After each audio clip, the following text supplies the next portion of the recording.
If you had a computer in 2000, you might have owned this iconic brand. Gateway since has changed and currently owned by Taiwan-based Acer Computers. They have continued to release new Windows modules, including this ultra-slim notebook. I put this laptop through a couple of its paces, and beyond a couple of issues, I'm finding it to be a pretty solid laptop.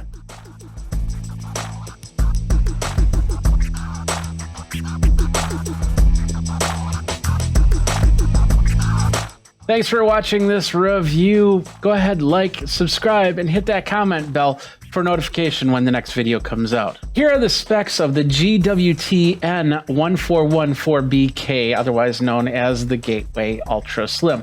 I've also verified all hardware and specs using two programs, BellArc Advisor and PCMark 10. Inside the machine is an Intel Core i5-103 5G1 Ice Lake processor at 1.2 GHz, but can work up to a frequency of 3.6 GHz. It's a 4-core, 8-thread system with 6 MB of internal smart cache. The GPU is an integrated UHD graphics at 100 MHz. This should be able to handle the laptop with an external display at 1080p without issue. Both monitors at 1080p, by the way. This display is 14.1 inches and up to 1920 by 1080 resolution, 59.99 Hz. 16 gigabytes of RAM, which seems to be soldered right into the board.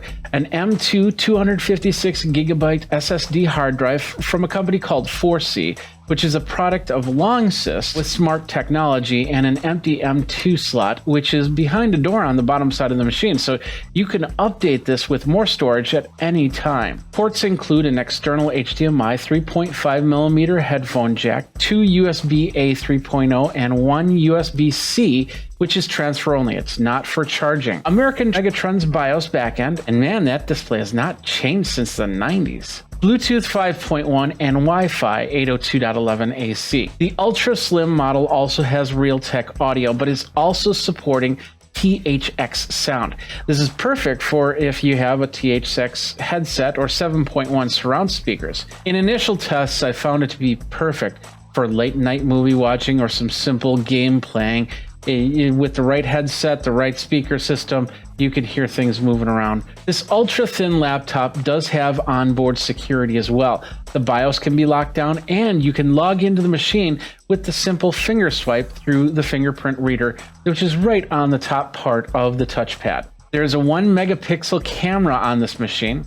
It's nothing to write home about, but it does do the job if you need to get on a Zoom or Skype call. I did a Zoom connection test to see how the camera and built-in microphone works.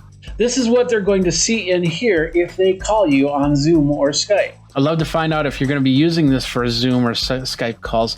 Let me know by commenting below. Now, there's been mention online that this model of Gateway was manufactured by a company called EVOO. EVOO. This is another brand laptop that you can actually find at Walmart. Now, it's not uncommon for this to happen. Gateway has also tasked EVOO to make their new line of tablets, their 2-in-1 computers as well. EVOO also has the license for installing THX into laptops, so that's an added bonus right there. Finally, EVOO makes smartphones. So I have to wonder, is a Gateway smartphone coming soon? Let's check out some pros and cons here. Now, although the screen side is aluminum, the rest of the machine is plastic. The case also can slightly bend if you pick it up, so I wouldn't suggest holding it in one hand walking around the house like this. Keyboard and trackpad are not problems at all. I was able to work on this machine on a table or in my lap. I actually put this show together using this laptop. The middle of the trackpad does do a weird double click when you press it, but it doesn't seem to affect anything, so it doesn't double click on the screen or anything like that. It just is a small annoyance. Opening up the device was not that difficult. Just a bunch of screws on the bottom. You might need to do that to clean out your fan every now and then, or maybe upgrade the primary SSD. And of course, that fan, it does ramp up from time to time. You'll hear it. It noisily spins about 20-30 seconds and then back down. Now, the power cord is a simple 3-foot into 1.3mm coaxial power plug. The cord looks and feels a little cheap, and the power wart is actually attached to the plug. But this is also a 100 to 240 volt plug, so you can travel internationally without the issue. What I find interesting is this has a USB-C, but that's not a USB-C charge. If they would have just added the charge ability to it, this could have been a USB-C charging plug. There is a 10-hour battery inside, and charging is not an issue. I was impressed when I had to charge it up, charged pretty fast, but even more impressed when I put the machine to the side for a few days, came back to it, and found a 90% battery. Another thing I noticed when I opened up the case was there was a spot for a backlit keyboard. Now, it would have been nice if this laptop actually had that option. In fact, one of my criteria in looking at new laptops is if I have something to see the keys in a low light situation. Finally, the screen is not touch screen, so don't expect that, but a lot of laptops in this price range are pretty much the same. In all, the Gateway Ultra Slim does a great job for classwork, for surfing, for movie watching, and more. It's priced at under $500, and it competes with Dell, HP, and Surface equivalents using the Ice Lake processor. But what do you think?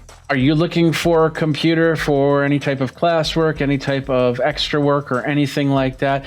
I've been looking at the different types. What do you see out there that's really sparking your interest? Let me know by commenting below. Don't forget to subscribe and hit that bell notification so you know when the next video comes out. My name is Jeffrey Powers. Thanks a lot for watching. Until next time, you guys geek out and take care.